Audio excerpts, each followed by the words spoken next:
वैसे तो दोस्तों फरवरी से ही हम गर्मियों की सब्जियां लगाना शुरू कर देते हैं। इनके सारे बीज गमले में लगाना शुरू कर देते हैं, ग्रो बैग में लगाना शुरू कर देते हैं।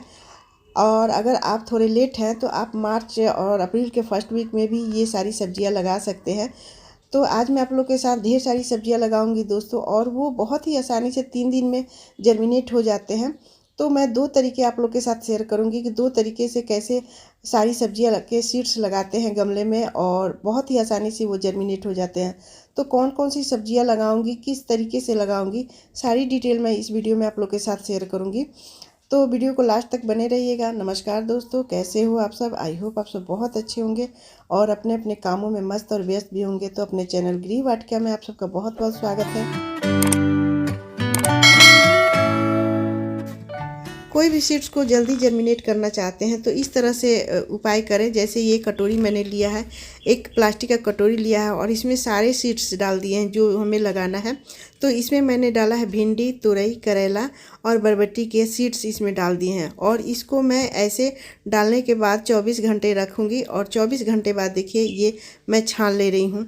आप चाहे तो इसे कपड़े से भी छान के कपड़े से भी पोंछ सकते हैं और वो सुखा सकते हैं, या फिर आपके पास अगर 1-2 घंटे की सुबह धूप आती हो तो वहाँ खिड़की वगैरह पर रख देंगे, हल्की सी धूप लग जाएगी तो ये सूख जाएगा। तो सूखने के बाद दोस्तों इसको फिर से हम 12 घंटे रखेंगे ताकि इसमें अंकुरित हो जाए ये सारे बीज। तो यहाँ पर देखिए मैं 24 घंटे फिर से छोड़ दी थी सुखाने के बाद और सारे में ये देखिए अंकुरित हो गए हैं।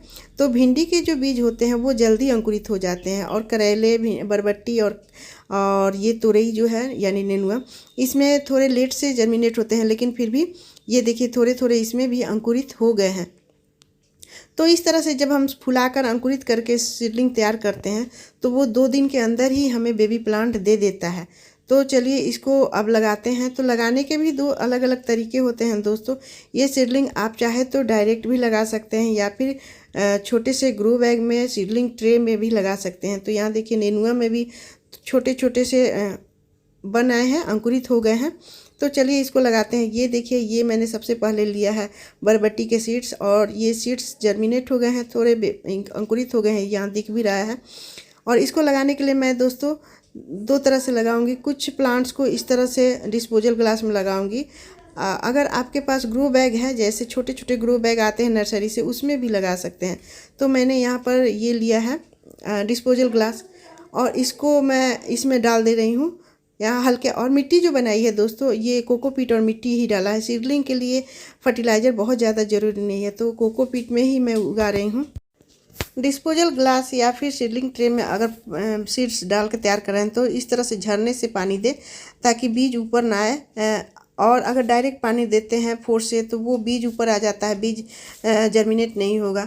और इस तरह से झरने से पानी देते हैं तो धीरे धीरे से ये बीज बन के तैयार हो जाता है बेबी प्लांट में।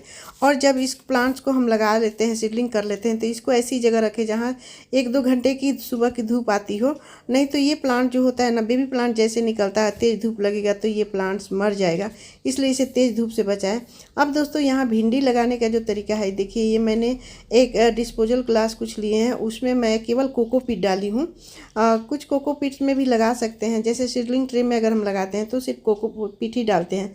तो उसी तरह इसको कोकोपीट में ही मैंने डाला है और इसमें एक ही बीज ही डाला है क्योंकि एक बीज इसके लिए अच्छा है। अगर 2-3 बीज डालेंगे तो वो प्लांट बड़े से गमले में हमें लगाना होगा। तो एक एक बीज मैंने यहाँ डाल के और इसको भी देखिए फोर्स से ही पानी दे रहे हैं, झरने से। फोर्स से पानी बिल्कुल न देना तो सारा सीडलिंग ऊपर आ जाएगा। तो ये जो प्लांट है बहुत आसानी से जर्मिनेट 2-3 दिन में ही बेबी प्लांट बन के ये तैयार हो जाता है और आसानी से जर्मिनेट हो जाता है। कोकोपीट में बहुत जल्दी निकल आता है। अब चलिए दोस्तों ग्रो बैग में लगा लेते हैं या फिर पॉट्स में। तो उसके लिए मैंने यहाँ पर मिट्टी ली है। देखिए एक भाग इसमें मिट्टी डाला है, एक भाग कोकोपीट, एक भाग इसमें वर्मी कंपोस्ट या फिर गाय की गोबर डाल सकते हैं, थोड़ी सी नीम खली डाली है। तो इस तरह से मिट्टी मैंने तैयार किया है। यहाँ पर देखिए एक बड़ा सा मेरा गमला है, 12x14 का ये गमला है, 12x16 का गमला है और ये चौड़ाई इसकी ज़्यादा है, लंबाई इसकी 12 इंच है। और इसमें मैं 4 या 5 इस ग्रो बैग में सीडलिंग लगाऊंगी, सीड्स लगाऊंगी। तो जो डायरेक्ट सीड्स लगाते हैं वो दोस्तों वो ज़्यादा अच्छा रहता है। कभी भी अगर भिंडी के सीड्स लगाना है तो डायरेक्ट ही लगाएं। यहाँ पर देखिए मैंने ये ढेर सारे ग्रो बैग में मिट्टी भर लिया है और ये 10 बाई 10 के हैं। तो अगर 10 बाई 10 के ग्रो बैग में लगाना है तो एक सीड्स लगाएं। वैसे तो आप इसमें 4-5 भी सीड्स लगा लेंगे, लेकिन वो प्लांट्स में सब्जियां नहीं आएंगी, भिंडी नहीं आएगी। तो जब सीडलिंग आप लगा रहे हैं तो उसमें 4-5 लगा दें, लेकिन जैसे बेबी प्लांट निकल आए तो वो एक ही प्लांट्स उसमें रहने दें, क्योंकि बेबी प्लांट्स कितने निकलेंगे वो ठीक नहीं रहता है। तो 4-5 लगा लें और एक 4-5 निकाल के 2-3 निकाल के हटा दें और एक सीड्स इसमें रहने दें। तो देखिए मैं भी यहाँ पर 4 सीड्स इसमें तैयार कर रही हूँ भिंडी के। और ये जब उग आएंगे, बेबी प्लांट निकल आएंगे, तब इसमें से मैं ज़्यादातर निकाल दूँगी और एक ही प्लांट्स रखूँगी।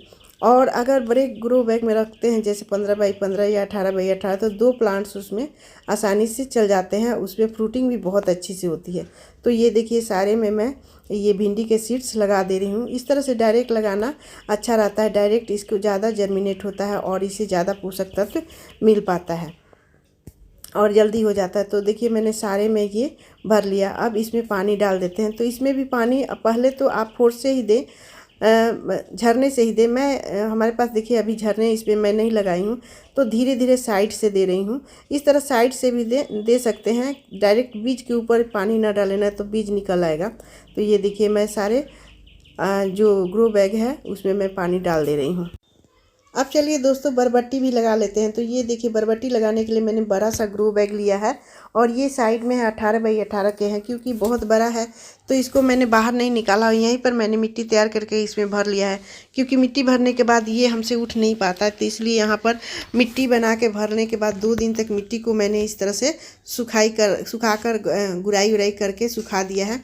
और यहाँ पर एक ग्रो बैग है जिसमें मूली का प्लांट लगा हुआ है, ये बीज के लिए मैंने छोड़ा है। तो ये साइड में है देखिए, और इसमें बीज भी तैयार होने लगे यहाँ पर। तो इसी में मैं लगा रही हूँ बरबट्टी। तो बरबट्टी जो ग्रो बैग है वो 18 बाई 18 के हैं, तो वो इसमें 2-3 लग जाएगा। तो ये देखिए बरबट्टी के मैंने यहाँ सीड लिए हैं। ये सीड्स करेले के भी है, तो करेले भी मैं लगाऊंगी और बरबट्टी भी है, तो दोनों को इस तरह से लगा दूंगी। तो इसको डायरेक्ट मैं लगा रही हूँ। सीडलिंग ट्रे में भी लगाया था मैंने। और यहाँ पर देखिए मिट्टी तो तैयार हो ही गई है। ये जो सीड्स है इसको जहाँ अंकुरित हुआ है इसको ऊपर भाग रखते हुए इसमें 3-4 मैं लगा दे रही हूँ इस तरह से।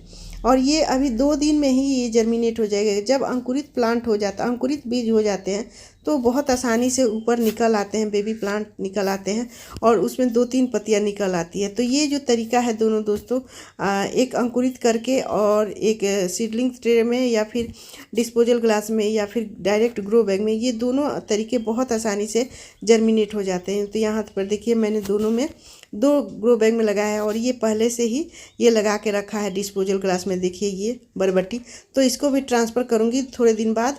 और ये इसमें 2-2 सीड्स डाले थे और दोनों सीड्स जमाए। और एक देखिए दोनों में 2-2 में जितने भी ग्लास मैंने रखे हैं उसमें 2-2 सीड्स डाले थे, तो उसको भी मैं लगाऊंगी दूसरे ग्रो बैग में। तो इस तरह डिस्पोजल ग्लास में भी लग जाता है और ये ग्रो बैग में बहुत आसानी से ये लग जाता है। अब इसमें पानी डाल देते हैं दोस्तों।